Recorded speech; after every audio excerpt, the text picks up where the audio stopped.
రాజు హృదయము యెహోవా చేతిలో ఉన్నది. సామెతల గ్రంథం 21 మొదటి వచనం. మనిషికి తన విధానాన్ని సరైనవే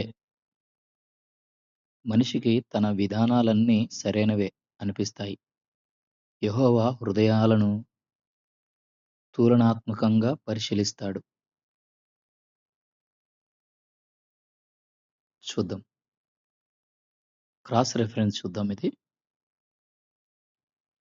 14, 12 మనిషి దృష్టికి సరైనదిగా కనబడే మార్గం ఉంది. కానీ తుదకు అది మరణానికి దారితీస్తుంది. అంటే మనకిష్టమైనటువంటిది నాకిట్లా తోస్తుంది. నాకిలా చేయాలనిపిస్తుంది. నాకు అని అనిపించేది కూడా అది ఎక్కడికి తీస్తదంటే దారికి తీస్తది. అయితే దేవుని చిత్తానుసారంగా చేసేటువంటి నిర్ణయాలు, పవిత్రమైన నిర్ణయాలు అవి దేవుణ్ణి మహిమపరుస్తాయి. ఇక్కడ చూద్దాం. ఈ విధంగా మనం క్రాస్ రెఫరెన్స్ మనిషికి తన విధానాలన్నీ సరైనవే అనిపిస్తాయి. అంటే రెండవ వచనంలో మనం చూస్తా ఉన్నాం. విశ్వాసత శాశ్వత జీవానికి, పరలోకానికి నడిపించే మార్గం ఒక్కటే. మరణానికి, నరకానికి దారి తీసేవి అనేకమున్నాయి. వాటి వెంట వెళ్ళేవారికి ఆ మార్గాలన్నీ సరైనవిగానే కనిపించవచ్చు. ఎందుకంటే సైతాను వారిని మోసంలో పడేశాడు. నిజమైన మార్గం వారికి తెలియదు. 12 యోహాను సువార్త మరి నిజమైన మార్గం ఏంటి చూద్దాం.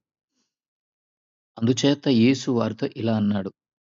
మీ మధ్య వెలుగు ఉండేది ఇంక కొంతకాలమే. చీకటి మిమ్మల్ని కమ్మకుండా వెలుగు మీ మధ్య ఉండగానే దానిలో నడుచుకొనుడి.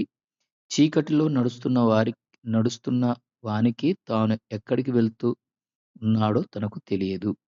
వెలుగు అంటే ఏంటో చూద్దాం. వెలుగు అంటే తానే అని ప్రభువు ఉద్దేశం. 8, 12, 9, 5లో ఉంది మనకి. ఏది? ఆహ్,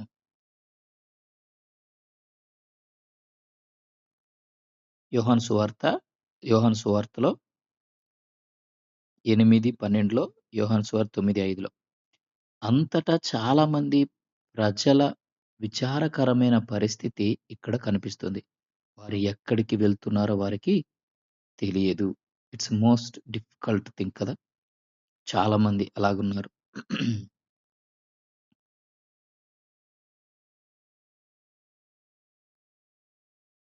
ఇటు చూద్దాం.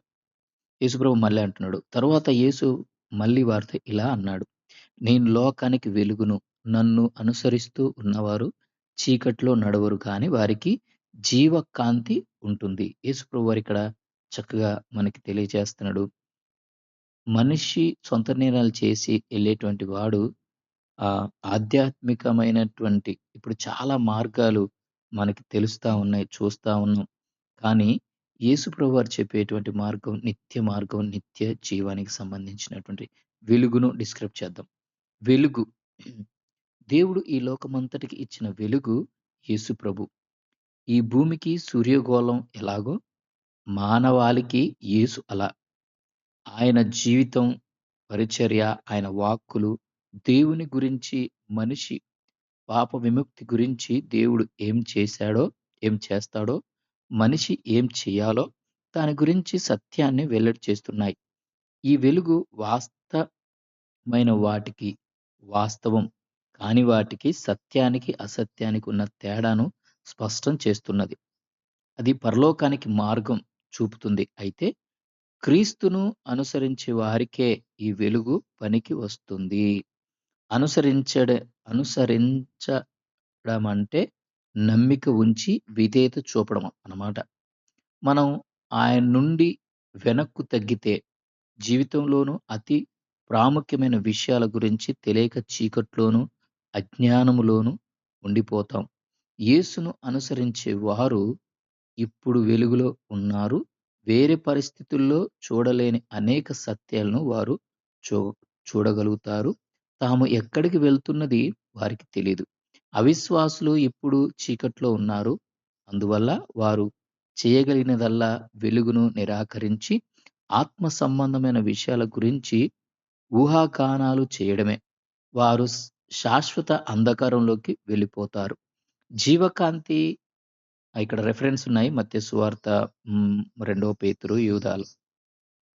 జీవకాంతి అనే మాటకు బహుశా జీవం అయిన కాంతి అంటే లేక సజీవమైన వెలుగు అని అర్థం.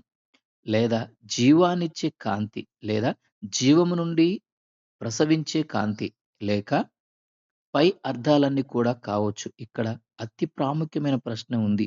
క్రీస్తు ఇచ్చే కాంతిని నిజంగా మనం కోరుతున్నామా? లేక మన చీకటితో తృప్తిపడి ఊరుకుంటున్నామా? మరొకసారి, మనిషికి తన విధానాలన్నీ సరైనవే. దేవుడు అనేటువంటి దాన్ని మనం అనుసరిస్తూ ప్రపంచంలో అన్నిటిని వెతుకుతా ఉన్నాం. అయితే క్రీస్తు, క్రీస్తు దగ్గర మాత్రమే మనకి సరైనటువంటి ఆహ్, ఆన్సర్ ఉంది. ఏంటి అనంటే, మనకొచ్చేటువంటి ప్రశ్నేంటంటే, ఇక్కడ అతి ప్రాముఖ్యమైన ప్రశ్న ఉంది. క్రీస్తు ఇచ్చే కాంతిని నిజంగా మనం కోరుతున్నామా? లేక మన చీకటితో తృప్తి పడి ఊరుకుంటున్నామా? దేవుడిచ్చిన మరొక అవకాశం ఈనాడే ప్రభువైన యేసుక్రీస్తు వారిని సొంత రక్షణగా అంటే, దేవా! నా పాపాలు క్షమించి నన్ను నీ బిడ్డగా స్వీకరించు. ఇప్పటి వరకు నేను చేసినటువంటి ప్రతి పాపాన్ని క్షమించుమని అడిగి దేవుణ్ణి బతిమిలాడుకొని మనము బయటికి వెళ్దాం. అటు కృప దేవుడు మనకు అనుగ్రహించును గాక. ఆమేన్.